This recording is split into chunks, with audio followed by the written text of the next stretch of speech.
Anyway, some of you know that I'm a Louis VI. I've been away for about 20 years now. And I came back about 6, 7, 8 months ago. And it was great, even for that first second, when I came off the ferry from Liverpool and I came into Stornoway. And I came down that gangplank and there was all these people there to meet me. There was aunties, there was uncles, there was cousins all down there. And I walked down that gangplank. And as I got to the bottom step, a hush descended upon them. And they parted like the Red Sea. And my granny walked through the middle like Charlton Heston in that movie, Planet of the Apes. And she came up to me with a tear in her eye and a quivering lip, and she took me by the shoulders. And she said to me, "Your Auntie Shauna died 14 years ago of salmonella. Your Uncle Archie's in a coma in Glasgow. The doctor says it's pleurisy, but we all know it's AIDS. It's definitely AIDS. He always liked a bit of that backdoor action. And oh, Granny, what about your cousin Tony, Granny? He died in a plane crash in Africa last year, but he's getting better. and what about Murray? Oh, poor Murray. He was murdered in a taxi rank in Inverness last year, twice. The second time with a cold slice of pizza." And it went on, and on, and on. And that made me feel at home. Because, you know, there was still that great Lewis fixation with all things involved with death. You know how it is, you know. And the other great thing was, you know, when you're walking through town and you pass by somebody you know, or even somebody you have known, or even if you've just been to light, and you give them the world-famous Stornoway head wobble. You walk past them like that, and you can even add on them, aye, cove, aye, cove, you know, like that. But I was very disturbed a few weeks ago. I was in Monday morning, I was walking past Woolworths there. Yes, I was. And I seen this cove I kind of half knew. He was dressed very spatcher like myself, you know. He must have been going to the Masons or something like that. And he was walking along, and I passed him. And I went, "Aye, cove. Did I get an aye, cove back? No, I most certainly did not."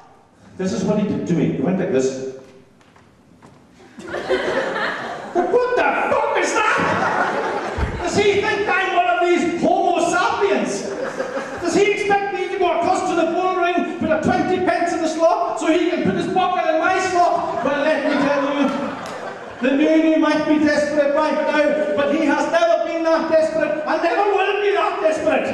And I was enraged, and I thought maybe he didn't see me. So I ran round quickly, right round town, and I went back into the pyramid thing there, you know. And this time I thought, oh, maybe he just didn't see me or he didn't hear me. So I thought this time I'll really crank it up. So I gave him this.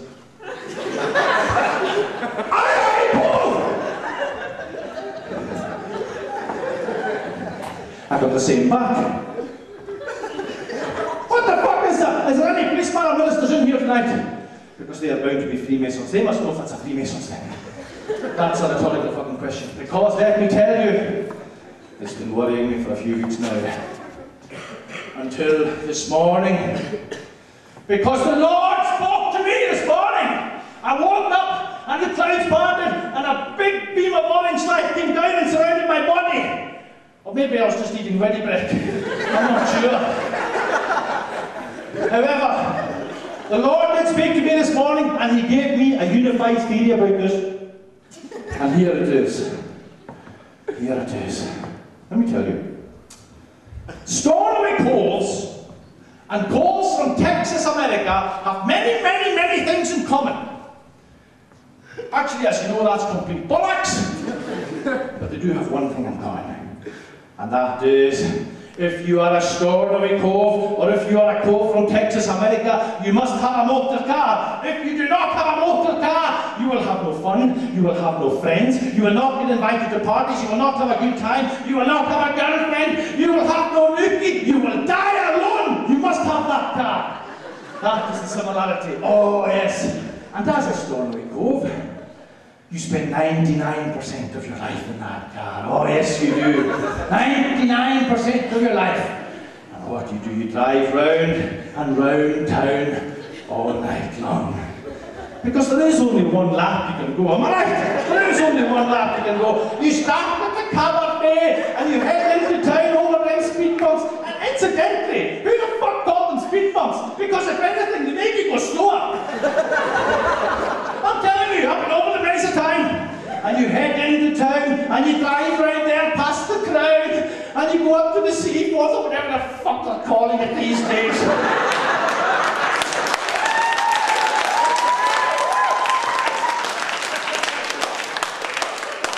You head back to the cabaret. And so it goes on and you go round and round in town all night.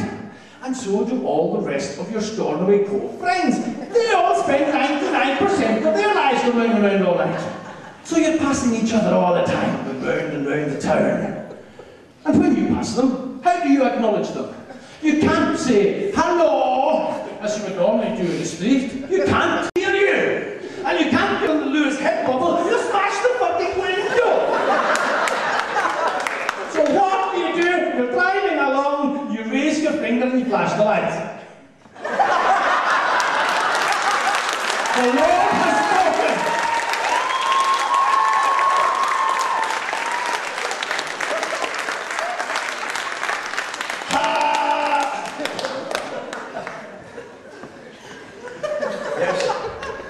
Because you are all Stornoway Coves, and that's what you do. And the only 1% of that time you get out of your car and you find yourself very surprised to be doing this, it's called walking, is when you go into town for a packet of Jaffa cakes, or maybe you think you're going to score with your girlfriend that night and you have to buy a packet of 3 protective dildos, whatever, you know. That is the only time you're seen in town. That's the unified, I quite like that. But it was on one of these occasions that Muriel Lamb, she's the boss of the show, she got on this show tonight. And she bumped into me. Yes, a big hand for Muriel Lamb. Yes, it is.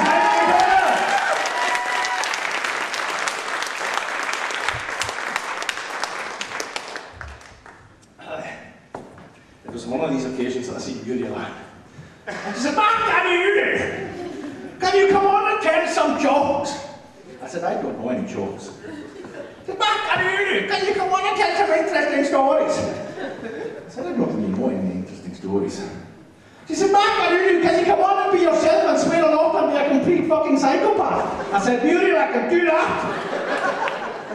And here I am. But let me tell you this. I was a lot braver then. When I said, aye, whatever, the white said, whatever. I was a lot braver then, you know. Because 20 minutes ago, just before the show started, oh God, I was a bit fucking nervous, that's to be sure. And I was there, and I was trying to talk it out to myself because I was feeling very angry and tense and everything, because that's the type of person I am, you know. And I was feeling the pressure, and I have to go out and make these people laugh or do something. So I had to go and hide in one of the wee toilet cubicles there, you know. And I was in that toilet cubicle, and I was trying to talk myself more down to earth, you know. And I was saying, Mark, don't be angry, don't feel under pressure. For example, I was stuttering away, and I was just myself. I said, don't be angry. The people who should be angry are the people who actually stutter. Oh yes, and not just because of that affliction that they have. But what is the hardest word for a stutterer to say? It's stutter! What's wrong with you? I've got a stutter. What the fuck's that all about? What cruel bastard, hundreds of millions and thousands of millions of years ago, when he was writing the dictionary, I said, I'll shove it right up these fuckers. Stutter. That will fuck 'em.